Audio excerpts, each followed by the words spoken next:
आज के इस वीडियो में मैं टोटल 33 स्मॉल कैप फंड्स का different returns and risk parameters के बेसिस पर कंपैरिजन करूंगी और इनमें से साल 2026 के लिए best small cap mutual fund को सिलेक्ट करूंगी।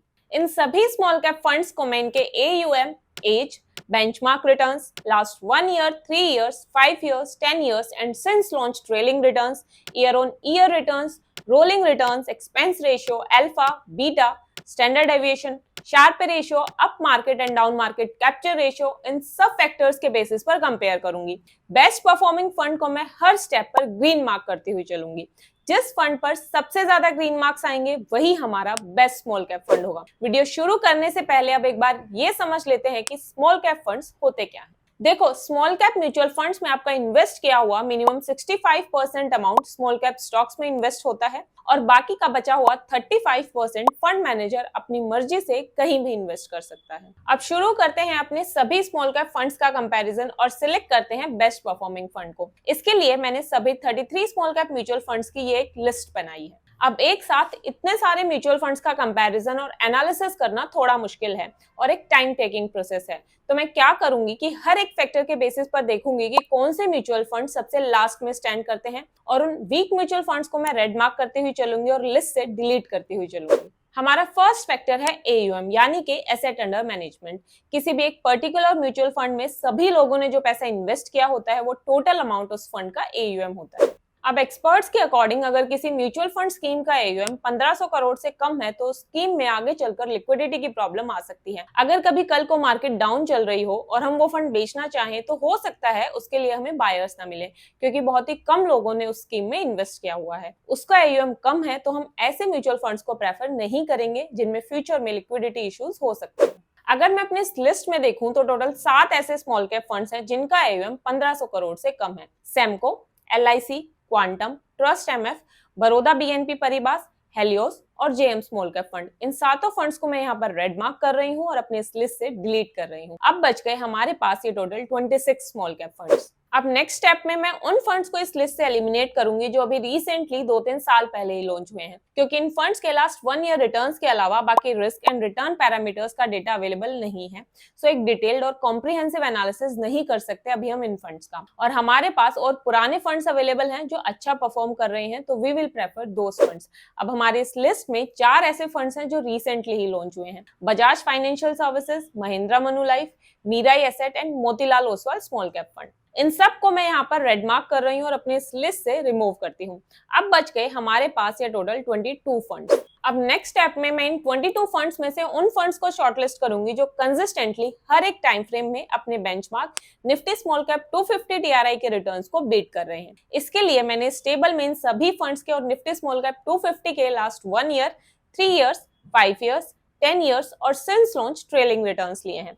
तो अगर हम कंपेयर करें तो टोटल 8 ऐसे फंड्स हैं जो कंसिस्टेंटली और हर एक टाइम फ्रेम में अपने बेंचमार्क के रिटर्न्स को बीट कर रहे हैं: Sundaram, HDFC, Bandhan, Invesco India, DSP, Quant, Edelweiss और Nippon India small cap fund. इन सभी 8 फंड्स को मैं यहाँ पर ग्रीन मार्क करती हूँ। अब आगे मैं इन सभी 8 फंड्स का अच्छे से हर एक रिटर्न एंड रिस्क फैक्टर के बेसिस पर कंपैरिजन करूंगी।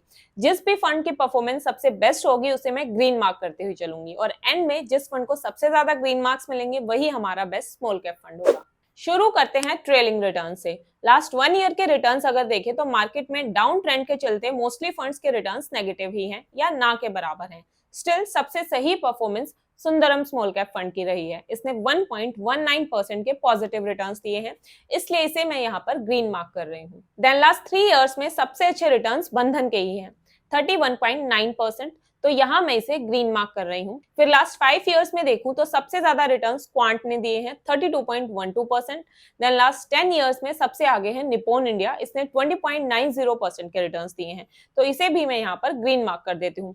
अब ऐसे ही सिंस लॉन्च रिटर्न्स अगर देखूं तो यहाँ सबसे आगे है बंधन small cap fund with 32.31% returns, तो इसे भी मैंने यहाँ पर ग्रीन मार्क कर दिया है। अब इन सभी फंड्स के लास्ट 6 इयर्स के ईयर ऑन ईयर रिटर्न्स को कंपेयर करते हैं। 2020 के रिटर्न्स देखें तो क्वांट के रिटर्न सबसे ज्यादा रहे हैं, 75.14%, तो यहाँ पर मैं इस फंड को ग्रीन मार्क कर रही हूँ।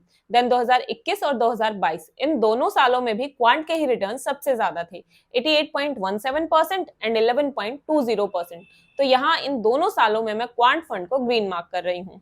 ऐसे ही 2023 का डेटा देखें तो यहाँ पर निप्पॉन इंडिया आगे है विद 50.17% रिटर्न्स, तो इसे मैंने यहाँ पर ग्रीन मार्क कर दिया है। फिर 2024 में बंधन स्मॉल कैप फंड के रिटर्न सबसे ज्यादा थे 43.51%, तो इसे भी मैं यहाँ पर ग्रीन मार्क कर रही हूँ। अब साल 2025 के रिटर्न्स देखें तो डाउन मार्केट के चलते वैसे तो मोस्टली फंड के रिटर्न्स नेगेटिव ही रहे हैं, स्टिल सबसे सही HDFC ने परफॉर्म करा है, इसने 3.97% के पॉजिटिव रिटर्न्स दिए हैं, इसलिए यहाँ मैं इसे ग्रीन मार्क कर रही हूँ। अब अगर मैं ऑल ओवर ट्रेलिंग और ईयर ऑन ईयर रिटर्न्स के बेसिस पर देखूं तो 3 फंड्स ऐसे हैं जो एक बार भी ग्रीन मार्क नहीं हुए हैं अब तक, इन्वेस्को, DSP और एडलवेस स्मॉल कैप फंड। तो इन तीनों फंड्स को अब मैं अपनी इस लिस्ट से रिमूव कर रही हूँ। अब आगे के एनालिसिस के लिए मेरे पास बच गए हैं ये 5 फंड, सुंदरम, HDFC, बंधन, क्वांट और Nippon India small cap fund. अब नेक्स्ट पॉइंट पे मैं इन पांचों फंड्स के रोलिंग रिटर्न्स का एनालिसिस करूंगी। रोलिंग रिटर्न्स के लिए मैंने इन सभी फंड्स के 1 मार्च 2020 से लेकर अभी तक के रिटर्न्स को 2 इयर्स की साइकिल में डेली बेसिस पर रोल किया है। इसका मतलब ये है कि अगर किसी ने इन फंड्स में मार्च 2020 से लेकर अब तक कभी भी 2 साल के टाइम पीरियड के लिए इन्वेस्ट किया होता तो उसे कितने रिटर्न्स मिलते हैं। अब यहाँ मैंने मार्च 2020 से पहले के रिटर्न्स इसलिए नहीं लिए क्योंकि बंधन स्मॉल कैप फंड फरवरी 2020 में ही लॉन्च हुआ था, तो इस फंड का मार्च 2020 से पहले का डेटा अवेलेबल नहीं था। तो डेटा कंसिस्टेंसी के लिए मैंने सभी फंड्स का फिर मार्च 2020 से लेकर अभी तक का ही रिटर्न्स लिया है। अब शुरू करते हैं इन पांचों फंड्स के रोलिंग रिटर्न्स का एनालिसिस। सबसे पहले एवरेज रिटर्न्स देखें तो वो सबसे ज्यादा क्वांट के हैं 39.42%, तो इसे मैं यहाँ पर ग्रीन मार्क करती हूँ। और अगर मैं यहाँ ये देखूं कि एवरेज रिटर्न सबसे कम किस फंड के हैं तो वो है सुंदरम के 28.69%, तो यहाँ पर सुंदरम को मैं रेड मार्क कर रही हूँ। मैक्सिमम रिटर्न्स अगर कंपेयर करूं तो उसमें भी क्वांट ही सबसे बेस्ट है। इसका मतलब है कि बुल मार्केट में क्वांट के मैक्सिमम रिटर्न्स 118.61% तक गए हैं, तो इसे मैं यहाँ पर ग्रीन मार्क करती हूँ। अब देखते हैं मिनिमम रिटर्न्स, यहाँ पर भी क्वांट ही सबसे बेस्ट है। बियर मार्केट में क्वांट के ही मिनिमम रिटर्न्स सबसे कम गिरे हैं, सिर्फ 10.85% तक। बाकी सभी फंड्स के मिनिमम रिटर्न्स कंपैरेटिवली और नीचे गए हैं, तो यहाँ पर मैं क्वांट फंड को ग्रीन मार्क कर रही हूँ। अब देखते हैं इन फंड्स का रिटर्न डिस्ट्रीब्यूशन का डेटा कि कितने percent of the times in fund के रिटर्न्स किस रेंज में रहे हैं। अब यहाँ पर सबसे बड़ा प्लस पॉइंट ये है कि इन पांचों ही फंड्स में किसी भी फंड ने नेगेटिव रिटर्न्स नहीं दिए। 100% ऑफ द टाइम्स इन पांचों ही फंड्स के रिटर्न्स पॉजिटिव ही रहे हैं। ऐसे ही अब अगर मैं ये देखूं कि कौन से फंड के returns maximum number of times 20% से ऊपर रहे हैं तो वो है निप्पॉन इंडिया के।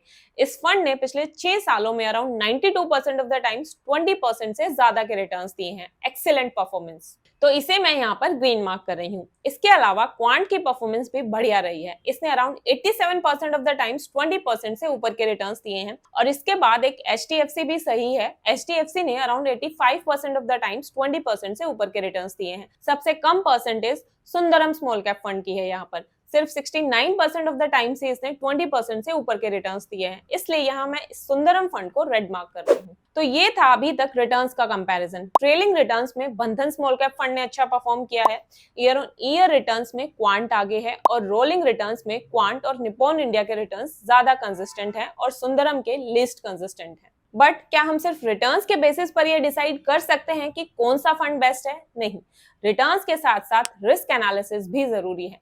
तो अब करते हैं इन सभी फंड्स के एक्सपेंस रेशियो और रिस्क फैक्टर्स का एनालिसिस। शुरू करते हैं एक्सपेंस रेशियो से और सबसे पहले ये समझते हैं कि एक्सपेंस रेशियो क्या होता है। देखो, हम जो भी पैसा किसी म्यूचुअल फंड में इन्वेस्ट करते हैं वो पैसा म्यूचुअल फंड कंपनी हमारे बिहाफ पर मैनेज करती है और उसे अच्छी जगह इन्वेस्ट करती है ताकि हमें अच्छे रिटर्न्स प्रोवाइड कर सके, और बदले में वो हमसे एक फीस चार्ज करती है। अब जो फीस हम पे करते हैं उसे एक्सपेंस रेशियो बोलते हैं। Now the rule for expense ratio is lower the expense ratio better the fund is. तो हम उस फंड को प्रेफर करेंगे जिसका एक्सपेंस रेशियो सबसे कम हो, सो दैट हमें कम फीस पे करनी पड़े। और हमारे इस लिस्ट में सबसे कम एक्सपेंस रेशियो है बंधन का 0.42, तो इसे मैं यहाँ पर ग्रीन मार्क कर रही हूँ। और सबसे ज्यादा है सुंदरम का 0.85, तो इसे रेड मार्क कर देती हूँ। अब आता है हमारा नेक्स्ट फैक्टर अल्फा। अल्फा एक फंड की परफॉर्मेंस को बताता है। अल्फा से हमें पता लगता है कि एक फंड ने अपने बेंचमार्क के कंपैरिजन में कितने ज्यादा रिटर्न्स दिए हैं। अल्फा पॉजिटिव भी हो सकता है और नेगेटिव भी। Now the rule for alpha is higher the alpha better the fund is. तो हम उस फंड को प्रेफर करेंगे जिसका अल्फा सबसे ज्यादा है। हमारी इस लिस्ट में सबसे ज्यादा अल्फा है बंधन का 10.06, तो इसे मैं यहाँ पर ग्रीन मार्क करती हूँ। और सबसे कम अल्फा है सुंदरम का 3.14, तो इसे मैं रेड मार्क कर देती हूँ। नेक्स्ट रिस्क फैक्टर है बीटा। बीटा हमें किसी भी फंड का रिलेटिव रिस्क बताता है।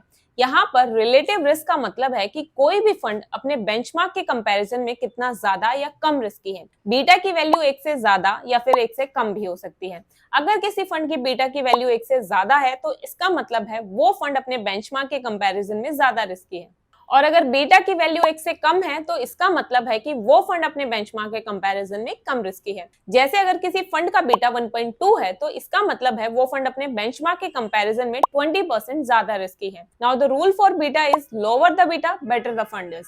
तो हम उस फंड को प्रेफर करेंगे जिसका बीटा सबसे कम हो, और हमारे इस लिस्ट में सबसे कम beta HDFC small cap fund का है 0.75, तो इसे मैं यहाँ पर ग्रीन मार्क कर रही हूँ। और सबसे ज्यादा बीटा है बंधन का 0.88, तो इसे मैं रेड मार्क कर देती हूँ। नेक्स्ट रिस्क फैक्टर है स्टैंडर्ड डेविएशन। स्टैंडर्ड डेविएशन हमें बताता है कि किसी भी फंड के रिटर्न्स उसके एवरेज रिटर्न्स के कंपैरिजन में कितना फ्लक्चुएट करते हैं। जैसे अगर किसी फंड के एवरेज रिटर्न्स 20% है और उसका स्टैंडर्ड डेविएशन 5 है तो इसका मतलब है कि उस फंड के रिटर्न्स 20-5 और 20+5 के बीच में फ्लक्चुएट करते हैं। तो जिस फंड का स्टैंडर्ड डेविएशन सबसे हाई है वो फंड उतना ही ज्यादा अनस्टेबल और रिस्की है।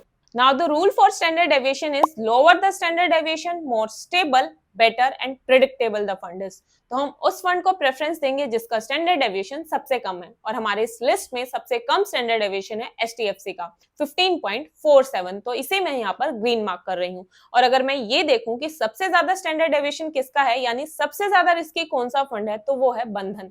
इसका स्टैंडर्ड डेविएशन 18.11 है, तो इसे मैं रेड मार्क कर रही हूँ। अब अगला रिस्क फैक्टर है शार्पे रेशियो। शार्पे रेशियो एक फंड के रिस्क एडजस्टेड रिटर्न्स को बताता है। इससे ये पता लगता है कि एक पर्टिकुलर फंड ने जो एक्स्ट्रा रिटर्न्स दिए हैं उसके बदले उस फंड ने कितना एक्स्ट्रा रिस्क लिया है। Now the rule for Sharpe ratio is higher the Sharpe ratio better the fund is. तो हम उस फंड को प्रेफर करेंगे जिसका शार्पे रेशियो सबसे ज्यादा है।